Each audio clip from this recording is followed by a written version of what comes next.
Bloodbark might look like just another dark horror indie game, but beneath its eerie forest lies a chilling truth. This game is a haunting mirror of our own world. From deforestation to climate change, this game isn't just entertainment, it's a warning. They were trees! They were all trees! I didn't kill anyone! Stop lying! Stop lying!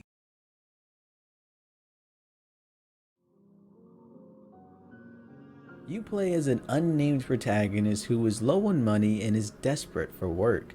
Thus, he takes up the job as a lumberjack to collect these trees known as bloodbarks. They spew out a beautiful red crimson sap which makes them high in demand, almost like diamonds. But the forest begins to fight back.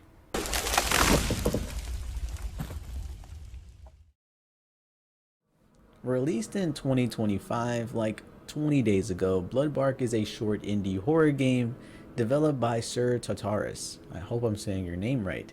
It is set in a sunny forest where trees bleed. Players take on the role of a lone lumberjack sent there to do a job.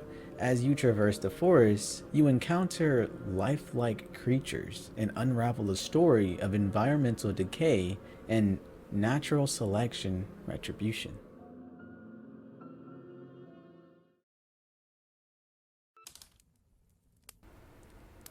Day 1. My job had never been in such high demand. A new, exotic kind of tree had been discovered, and its price was sky high. The blood diamonds of the forest.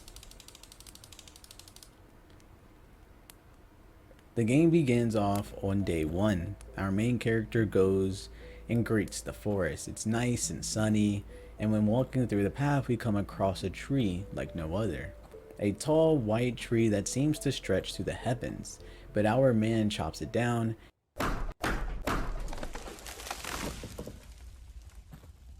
and goes back to the cabin for a well-deserved rest. Day 2. The forest is a community. The trees use their roots to warn each other of potential dangers. They send the nutrients to the trees in need and to those that can fight back. Their sap becomes dense, overflowing with resources. That's how they do it. The bloodbarks are rather rare, and so the main character has to find a different path in order to find more. While aimlessly walking around, we find an area that has been roped off, and we cut our way through. Again finding another bloodbark tree and swiftly cutting it down. However, today seems to be a little different. The sap is coming out in full effect. It's not looking like sap anymore, more like blood. Even tastes like it too, coming from the main character. However, the MC had been warned that these trees can develop a defense mechanism capable of making the workers hallucinate, and so, with that in mind, he just finishes the job and takes the cut wood back to the cabin. Day 3. As some trees fall, some trees stand. Some plants are able to evolve during their lifetime. They change their characteristics, shaping themselves depending on their surroundings. They knew the sound of my axe. Today, the lumberjack is actually awakened by voices coming from outside, and when checking on it, it's, well, news reporters. They appear to be super nice while recording, but as soon as they go offline, she starts being a bitch, saying how we almost ruined her shot. When asking them to leave because this place is a restricted area, they say they're going to go get some B-roll of the forest and then they're gonna leave. Her name is Stephanie. Hey, Steph. You're built like a Despicable Me character. I like that. I like that in a woman, you know what I'm saying? Like, I like how your feet are size 2s and you got shoulder pads and those tiny little bangs. You might need some edge control, you know? We again walk around aimlessly looking for the next tree, and when we do, Oh well, it's chopping time.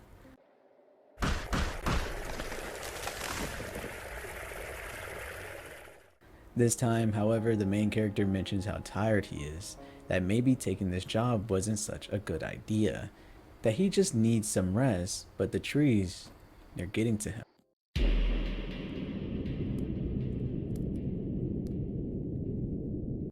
Saying a common phrase we'd hear moving forward, it's just the trees.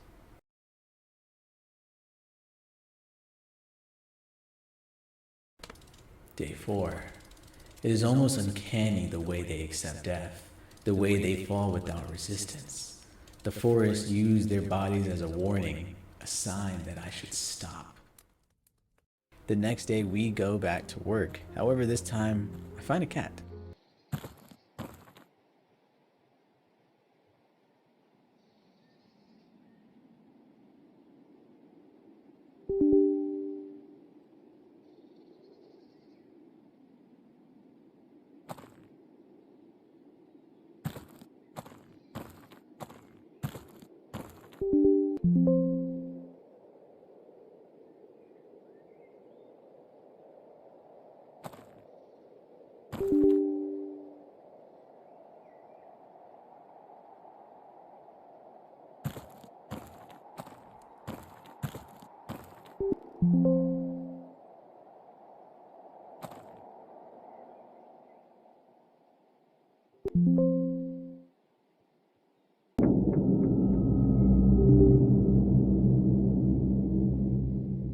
Going out to find the next Bloodbark to murder, a tree falls down, scaring the hell out of me. Dumb me didn't realize when the tree had fallen, it actually broke the fence, making a new path for us to enter. So again, I aimlessly looked around until realizing, but before then I actually do find a little Easter egg and get jump scared from whatever this is.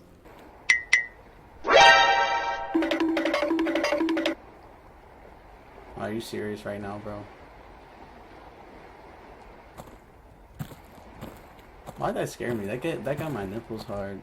But it makes you wonder, if the trees are fighting back, the tree falling completely led us to the next one. So what tricks are they trying to spell upon us?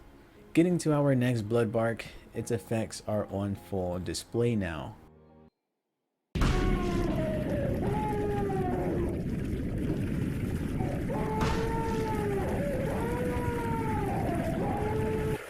The tree is now crying, taking more of a human shape. It even sounds like a child, making it all more discomforting.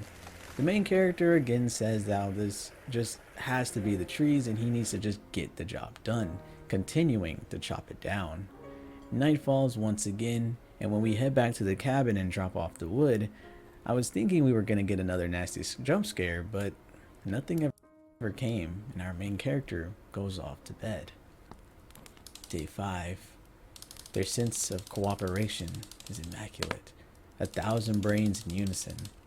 They are not like us. They are better. Unable to fall asleep, the main character wakes up in the middle of the night and goes to walk to clear his head. The trees are getting to him way too much more than he's willing to believe. While walking, the main character sees a car blasting some fire as beats, and of course, we needed to hop on it.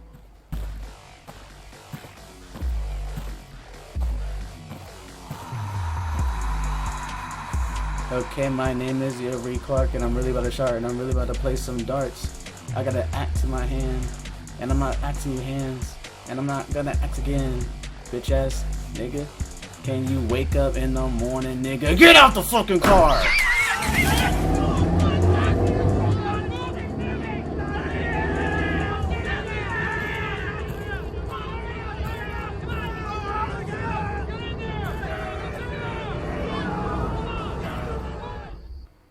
He had mentioned earlier that he saw something near the bathroom, and when checking it was a guy doing some graffiti. The main character, however, unable to tell the difference from a tree to a human being, chopped him down as he would any other tree.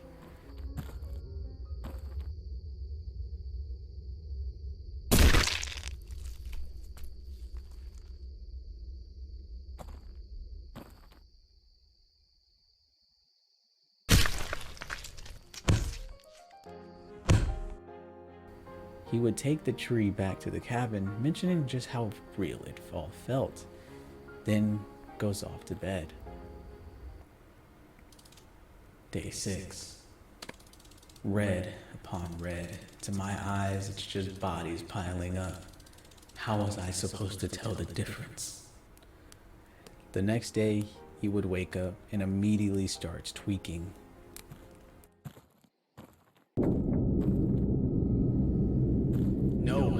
No, you are lying! They were trees! They were all trees! I didn't kill anyone! Stop lying! Stop lying! Day 7. They reshaped my brain, my inner workings. Can a plant take away your humanity? I was lost in that forest, but then you found me. Again, he could not sleep, so he had the bright idea to again take a walk to clear his mind. While walking around, he could not find any more bloodbarks and thinks to leave the forest to see if he could find some outside of the park, which is not a good idea considering how homie's gonna think that everyone is a tree.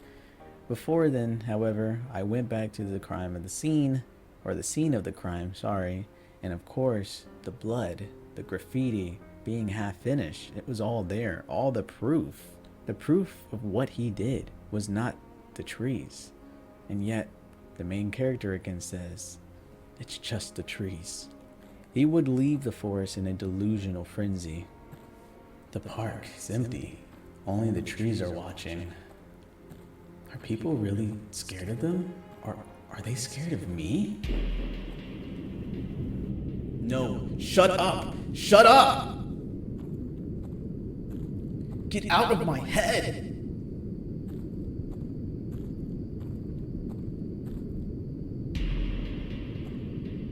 It's not true. It can't be true. I didn't kill anyone. I swear I didn't kill anyone. They were trees! The police found the suspect wielding an axe. Due to his sudden and violent movements and screaming, he was considered a dangerous threat and was shot to death. At his cabin, they found the corpse of 2 people, whose identities are yet unknown. Placed next to a lumberjack's chopped wood, the limbs, heads, and torso of the victims were separated from each other as if they were logs. The logging company declared no responsibility for the deaths, citing the victims' entry into the fenced area. However, they will face a moderate fine for their lack of security.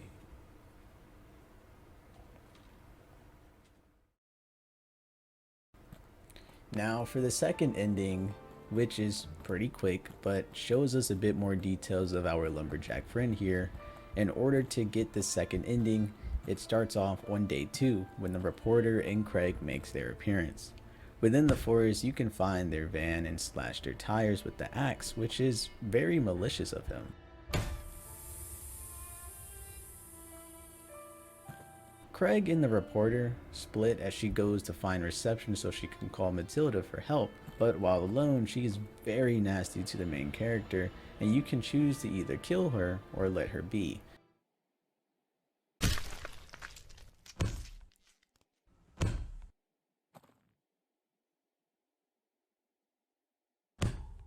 Doing so will give you an achievement of no witnesses.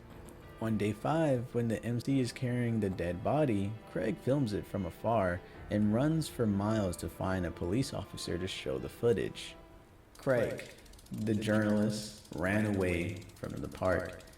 After a few miles of walking, he found a fuel station where he asked to use their phone, as he had just run out of battery. He called the police, and once they had arrived at the fuel station, he showed them the footage he had captured of the lumberjack carrying a headless and limbless torso. The police went and arrested the lumberjack. After finding 2 bodies in his cabin, the lumberjack claimed the bodies were illusions and that he had only carried logs.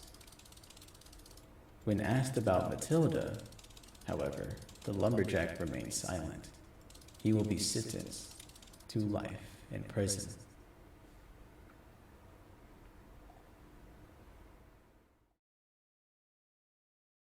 So it is that time of the video, and it's that time of the day where this bright ass sun is in my face. But I wanted to sit here and actually I wanted to talk about what we played. Bloodbark is really good. I really enjoyed how discomforting the game made you feel. I really enjoyed just how intriguing the story was. I really enjoyed all of these things about the game, but there are a few things that I guess I noticed that I would like to talk about, right? So first things first, I actually really enjoyed how refreshing the story was. It's such an interesting dilemma of what if the forest, what if the earth began to fight back? Because you know how we are always a plague on this earth, how we are literally a virus of the earth. And what if it just started fighting back? What if it started developing a defense mechanism for every little ounce of thing that human beings do? And I'm pretty sure that the game handled that very well. I love the fact that in order for it to stop fighting or stop the predator from trying to kill it, it would become a like psychedelic almost, or make you hallucinate these things.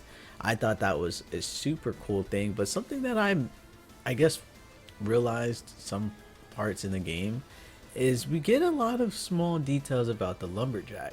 So on day 2, when Matilda and Craig come out and we come out to check them, they had asked us what it is that we're doing here, knowing the dangers and stuff like that. He said basically that there's not a lot of high paying jobs that don't require you to know how to work machinery. And so with this being that case where he's all he needs to do is chop wood down with an axe, there's not a lot of them out there, so of course he'll work there. So that was one thing that I found interesting, is that he can't use machinery and he was kind of forced into this line of work, maybe being a little desperate, and that's why he took it up. Another thing is later in day 2, when you chop down the tree and the blood comes spewing out, he says something very weird. He says it doesn't even look like sap anymore. It looks like blood. It tastes like it too. Now, I read that and I was like, why in the world would he know what this volume amount of blood tastes like? That was weird. And then on the second ending, when we actually have the ability to want to kill the reporter, even when we're not in a delusional state, we know that this is a human being. We're talking to this human being and she's being very nasty, and so we kill her. And then by the end, when the cops ask us about Matilda's whereabouts, we stay silent. We knew what we did there. And so with all these additive details, I don't think that the lumberjack was a good man. I do think he was sent there to do a job, but the fact that he couldn't work like a high-end like job where that required him to know how to use the machinery, I'm pretty sure you need a license for that. And I'm pretty sure in order to get a license for that, you need to also have like some identity. You need to go and take a test. And I'm willing to boot and say that the reason why he was so damn desperate is because he didn't have the license. He couldn't take the license. And maybe that's because he didn't want to give out his identity. Maybe he was trying to keep that under wraps a little low. He was very angry at the people for recording his shack, right? So maybe he just wanted to appear offline. Maybe that's why he didn't want people in the forest. That's why he probably took this job in the first place. Somewhere isolated alone where he can make money off the grid. Perfect. But we see his demeanor change. When you honestly just take a second to look at the entire situation and like really take a look at it, take a little gander, who in their right mind would be sane enough to take up a job that makes you look like you're just chopping up bodies to anyone else? It's so weird to me. Like, I feel like the main character is in this weird moral like gray ground where it's like, it's strange. It's hard to explain, but it's that he is okay with slicing up piles of bodies all by his lonesome. He's okay with that. He's also knowing what blood tastes like. It's also a weird thing. He kills Matilda like sorely out of rage. It's not even out of delusion, and he is willing to lie and face life in prison when he's asked about her. So it's just little things like that. And then also there's also another instance where there are parties. There's like a group of kids partying in a truck or in a car with the music super loud and blaring, and we just hit it. We just go over there and we hit our axe onto the hood of their car, and then they drive off. And so there's just so many different things showcasing that our main character might not be as delusional as we may think. I think he knows exactly what he's doing. He's just blaming the trees for him enacting on his fantasies, which I found super cool. Other than that, though, I didn't have much to talk about. I guess for the next portion of the video, we're gonna go and talk more on the deeper meanings of what we're dealing with here. So, without further ado, let's get ourselves a deeper look at what Bloodbark is trying to tell us. And obviously, this is where we're going to talk about how this game is pretty much about genocide, forest genocide, deforestation. So for this next portion of the video, I kind of wanted to, because this game is only about 40 to an hour long. And so I really wanted to just go through each section of the game in which I found very interesting, because I do think that it does share some symbolisms and some metaphors for very prominent issues that we have today. And I would like to talk about each and every one of them. And the first of which being, forests cover about 30% of the planet, and the ecosystems they create play an essential role in supporting life on Earth. But deforestation is clearing Earth's forests on a massive scale, and at the current rate of destruction, the world's rainforests could completely disappear within 100 years. Together, forestry and agriculture are responsible for 24% of greenhouse gas emissions, making deforestation a significant contributor to climate change. Deforestation impacts the amount of greenhouse gases in the atmosphere in two ways. First, when trees are felled, they release the carbon they are storing into the atmosphere.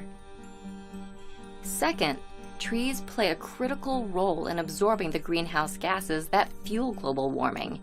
Fewer forests mean larger amounts of greenhouse gases entering the atmosphere, and increased speed and severity of global warming. in Bloodbark, the forest's corruption is a direct result of deforestation. The once thriving woods are now tainted, with these trees bleeding and humans beginning to look like trees of the forests. This mirrors the real-life consequences of unchecked logging and land clearing. Deforestation leads to habitat loss, soil degradation, and disruption of the water cycle. In the game, these effects are exaggerated into a psychedelic horror, but the underlying message is clear. The destruction of the forest has far-reaching consequences. It has been seen time and time again when humans go too far, to the point where some species will go completely extinct due to our greed. We've seen them with white whales, as sailors would hunt them down endlessly for the fat that they provided, or with elephants and their tusks, as people are willing to pay a very high amount of money to get their hands on such tusks. So much so that now the elephants have begun to be born and slowly lose that tusk that they used to have, so that their survival rate would go higher, as they wouldn't be hunted as much.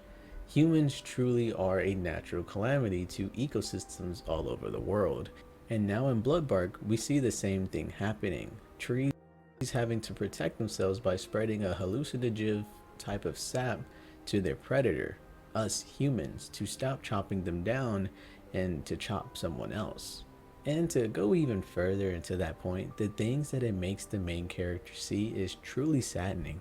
Oftentimes they are shown to be crying like a baby, walking around like a living thing. These trees are desperately trying to get him to stop by making him see them as living creatures. Human activities, from pollution to overpopulation, are driving up the Earth's temperature and fundamentally changing the world around us. The main cause is a phenomenon known as the greenhouse effect. Gases in the atmosphere, such as water vapor, carbon dioxide, methane, nitrous oxide, and chlorofluorocarbons, let the sun's light in, but keep some of the heat from escaping, like the glass walls of a greenhouse. The more greenhouse gases in the atmosphere, the more heat gets trapped, strengthening the greenhouse effect and increasing the Earth's temperature. Human activities, like the burning of fossil fuels, have increased the amount of CO2 in the atmosphere by more than a third since the Industrial Revolution. The rapid increase in greenhouse gases in the atmosphere has warmed the planet at an alarming rate. Ice sheets, such as Greenland and Antarctica, are melting. The extra water that was once held in glaciers causes sea levels to rise and spills out of the oceans, flooding coastal regions. Warmer temperatures also make weather more extreme. This means not only more intense major storms, floods, and heavy snowfall, but also longer and more frequent droughts. Beyond the forest's borders and the impacts of deforestation contribute to climate change and global warming. Trees play a crucial role in absorbing carbon dioxide, and their loss accelerates the greenhouse effect. In Bloodbark, the forest corruption spreads uncontrollably, much like how unchecked environmental damage escalates real-world climate crises. The game's setting serves as a metaphor to our planet future if this current trend continues. The same can be seen in real life, especially if you live in the city. Entire plots of land was once greenery has now become a wasteland of concrete. Places I used to go and explore when I was a child have now become apartment buildings. Family-owned shops that I used to be pretty friendly with have now become banks or supermarkets or corporate buildings. And worse yet, the air quality. A smog fills the air. It becomes suffocating, like a bubble of smoke. And it's only when you leave the city does it begin to smell clear. It begins to feel healthy. You feel alive once again. But due to the lack of trees, greenery, and forests, you had forgotten that feeling. And it all starts with the lumberjack and their axe. Now, I don't want to sit here and say how deforestation is totally bad. I understand that we use wood for a lot of things. Not only do we use wood to make buildings, we use wood to make paper, we use wood for charcoal at some point. I understand that a lot of these things have a very potent resource in our daily lives, but I do think it is a problem when they do all this cutting and yet they don't plant it back. I see all of these trees uprooted and destroyed and having no future. Yes, sometimes they would leave a stump in the ground, but do you understand how long that's going to take for that to become a tree again? It is ridiculous. But again, I'm saying that it's not just black and white. I know there's like gray. I know there's plots of grays all in this argument. However, I'm just saying, as a person on YouTube, as a common individual, when I see a shit ton of grass, a shit ton of leaves, a shit ton of trees just on the ground lying, it makes me feel icky. It makes me feel sad, knowing that this was once something living and breathing has now just been brushed aside. Those used to be homes for wildlife. And while we're on the subject of wildlife, that is my next section.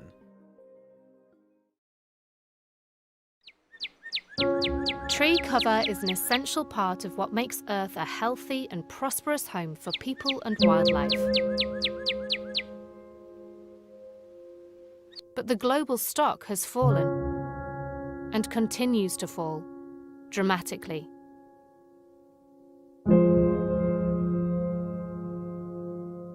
In fact, we are still losing 10 billion trees per year.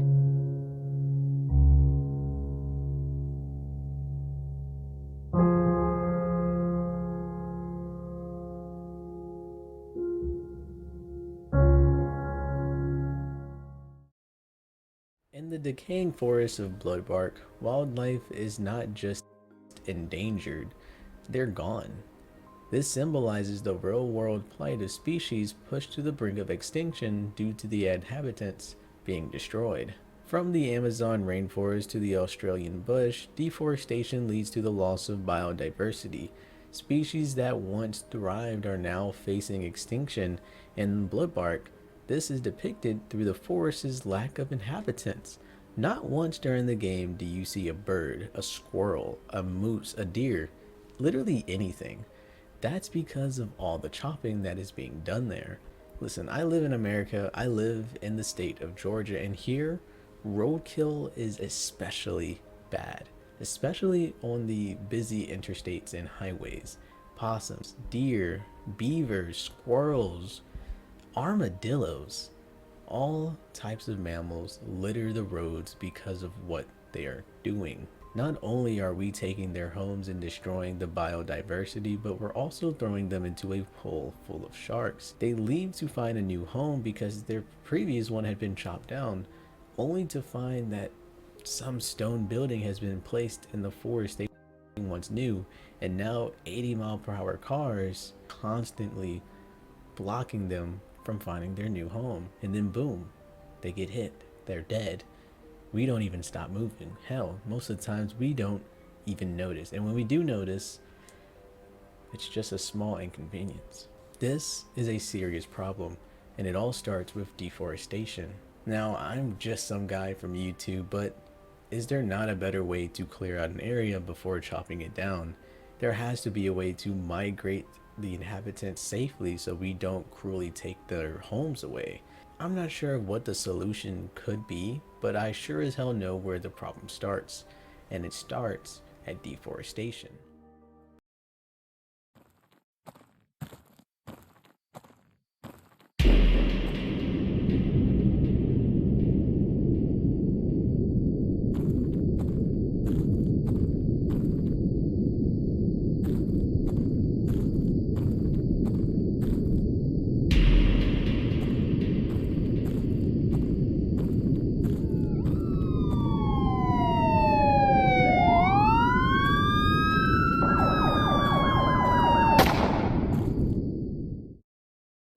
Another interesting section that I do want to get into is the gameplay is a huge metaphor. Bloodbark uses the gameplay mechanics to reinforce its environmental themes. The act of cutting down trees and then the game directly leads to the forest's corruption, or your corrupted mind, mirroring the real-world consequences of deforestation. This mechanic serves as a powerful metaphor. Every action has consequences, and the environment is not immune to exploitation. The game's design encourages players to consider the impact of their choices, both in-game and in the real world. As I pointed out earlier, in the tree's efforts to stop being torn down by the MC, they appear to be living, breathing, moving even. The narrative is quite clear in what the game is trying to tell you. These trees are alive. They do not want to die. They are trying to pull on the heartstrings of those that aim to harm them. So how are they any different than a human that's begging for their life? While the rapid rate of climate change is caused by humans, humans are also the ones who can combat it. If we work to replace fossil fuels with renewable energy sources like solar and wind, which don't produce greenhouse gas emissions, we might still be able to prevent some of the worst effects of climate change. While Bloodbark presents a grim picture of environmental decay, it also serves as a call to action. The game's narrative urges players to reflect on their relationship with nature and the consequences of their actions. In the real world, we can make a difference supporting reforestation projects, advocating for sustainable practices like recycling and whatnot, and protecting endangered species are steps we can take to heal our planet one step at a time. Bloodbark by Sir Tataris is more than just a horror game. It is a poignant reminder of the fragile state of our environment. Through its halting narrative and gameplay, it challenges us to consider the impact of our actions on the world around us. So if you enjoyed this video and it resonated with you, please do the Holy Trinity, like, comment, and subscribe. Share your thoughts on how the games can raise awareness about environmental issues, since that seems to be a huge problem at the moment. And remember, the forest is always listening. If a tree falls down and no one is there to see it, did it ever make a sound? Oh no, I don't have any facial hair anymore. Yeah, no. I wanted to actually put this last minute recording at the very end of the video. First of all, if you're watching until now, you are absolutely the GOAT. You are truly a part of the Yuri Nation. Yuri Nation, stand up! But no, I'm here to tell you guys that, or I'm here to sell myself to you guys, okay?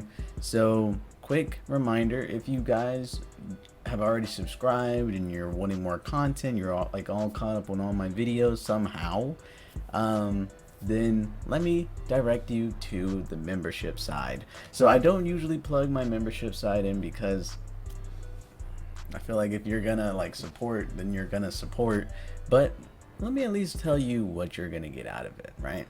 So for me, I don't enjoy putting gameplay with video essays. I'm actually working on another YouTube channel entirely, where I can do these long form gameplay videos, kind of like Berlin or whatever you want to say it. Not Corey X Kenshin with that 6-hour Goliath of a video that he just did. I'm about 3 hours into the video, but no. So on this side of the membership, it is a good way for you to see stuff like this. You're coming! I want you jump broken, bud.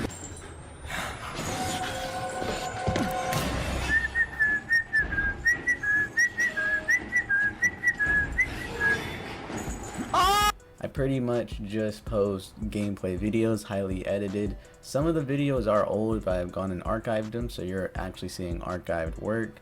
Some others are more recent. I play Dark Souls, Elden Ring, Bloodborne, Skyrim. It's all form of content, and so if you guys are interested in seeing that, I have about 9 videos up on the membership side, and I have 2 full playlist series.